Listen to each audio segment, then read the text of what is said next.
의뢰인의 행복만 생각합니다. 법률 문제로 고민에 빠지신 분들에게 정확한 정보를 제공하여 현명한 선택을 하도록 도와드리는 소송 가이드입니다. 음식점 선택에서 뿐만 아니라 각종 물건이나 서비스를 이용하기 전에 리뷰를 확인하는 것은 중요한 일이죠. 악의적으로 남겨진 후기 하나로 영업의 존폐까지 흔들릴 수 있죠. 온라인상에서 이렇게 게시된 글은 전파성이 커서 순식간에 불특정 다수에 퍼지게 되어 뒤늦게 원본 글을 지운다 하더라도 이미 퍼진 소문은 모두 지우기사, 사실상 불가능하기 때문입니다. 불만 가득한 후기를 본 점주가 게시한 사람을 명예훼손으로 고소하는 경우 실제 어떤 판결을 받을까요? 먼저 사이버 명예훼손죄가 무엇인지 알아보죠. 정보통신망 이용 촉진 및 정보보호 등에 관한 법률 제70조는 사람을 비방할 목적으로 정보통신망을 통하여 공공연하게 사실을 드러내어 다른 사람의 명예를 훼손한 자는 3년 이하의 징역 또는 3천만 원 이하의 벌금에 처하도록 정하고 있습니다. 현실적으로 명성의 침해가 되지 않았을지라도 사회적 평가를 저하시킬 만한 위험 상태를 초래한 것만으로 이 같은 범죄에 해당될 수 있으며, 다만 좋지 않은 글의 후기를 남겼다고 해서 무조건 이 죄로 처벌을 받게 되는 건 아니며 일정한 성립 요건이 충족되어야 합니다. 본 죄가 성립하기 위해서는 우선 불특정 다수가 인식할 수 있는 상태로 공연성이 인정되어야 하며, 온라인의 경우 익명성에 기반한 경우가 많다 보니 정확히 사용자를 명확히 특정할 수 있었던 상황이어야 하는데요. 직접적으로 상대를 언급하지 않았어도 글을 읽는 사람들이 누군지 특정할 수 있다면 해당 요건이 부합될 수 있으며, 또 이 밖에도 기업이나 상대방을 비방하여 가치를 실추시키려는 고의성이 존재해야 성립됩니다. 사이버 명예훼손과 관련된 대표적인 두 판례를 살펴볼게요. A씨는 성형외과에서 턱 부위 고주파 시술을 받았지만 그 결과에 불만을 품었습니다. 네이버 지식인 질문 답변 게시판에 수술을 받았으나 결과가 좋지 못하다. 이 성형외과에서 눈 수술을 받았는데 지방 제거를 잘못해 모양이 이상해졌고 다른 병원에서도 모두 이를 인정한다라는 글을 게시했습니다. 성형외과는 A씨를 고소했고 검찰은 A씨를 명예훼손 혐의로 기소했습니다. 1심은 글의 주요 내용이 A씨의 의견을 표현한 것이라며 무죄를 선고했습니다.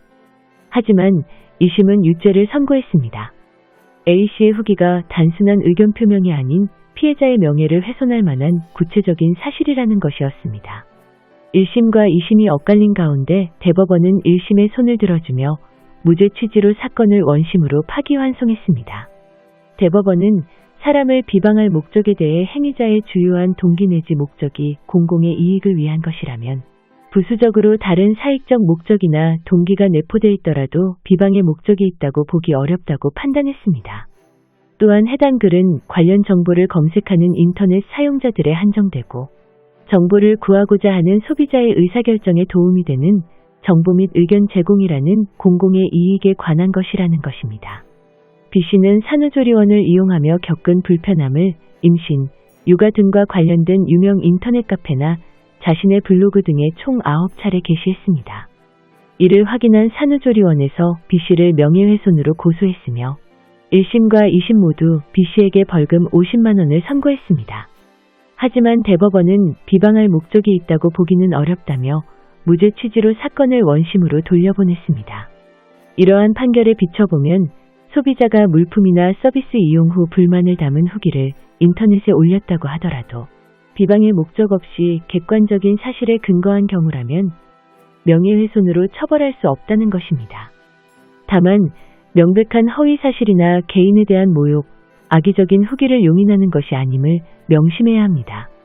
즉 공공의 이익을 위해서 사실만을 얘기했다면 처벌받지 않지만 대신 직접 경험한 사실에 근거하여 비방 목적으로 악의적으로 쓰지 말고 인격 모독을 하면 안 된다는 것이죠. 병원 리뷰는 부작용이 시술 때문인지 입증하기 어렵기 때문에 특히 조심해야 합니다. 다른 전문의의 소견을 인용하는 것 정도는 괜찮습니다. 혹시나 내용이 애매해서 이것이 법에 걸릴까 걱정이 된다면 애초에 리뷰를 안 쓰는 게 가장 좋은 방법입니다. 성립 요건을 모두 충족해야만 혐의가 적용되기에 사실관계를 정리하지 아니하고 조급하게 형사 합의를 진행한다면 본인이 죄를 인정하는 것으로 볼 수 있으므로 반드시 일어난 사건을 세밀히 검토하여 그에 따른 대응 전략을 수립하는 것이 좋습니다. 소송 가이드는 법률적으로 문제가 될 수 있는 부분에 관해 상세히 설명을 드리고 그 해결책에 관하여 근거 법령 및 관련 법령을 제시하는 길잡이를 해드립니다. 항상 노력하는 자세로 의뢰인의 이익을 최우선하는 모습을 보여드리겠습니다. 소송에 대한 자세한 상담을 원하신다면 변호사 상담 신청을 누르시고 더 많은 정보를 보고 싶으시다면 소송 가이드 카페를 방문하시면 됩니다. 내용이 마음에 드셨다면 구독과 좋아요, 알림 설정 부탁드립니다. 더 좋은 내용으로 찾아오겠습니다. 꼭 승소할게요.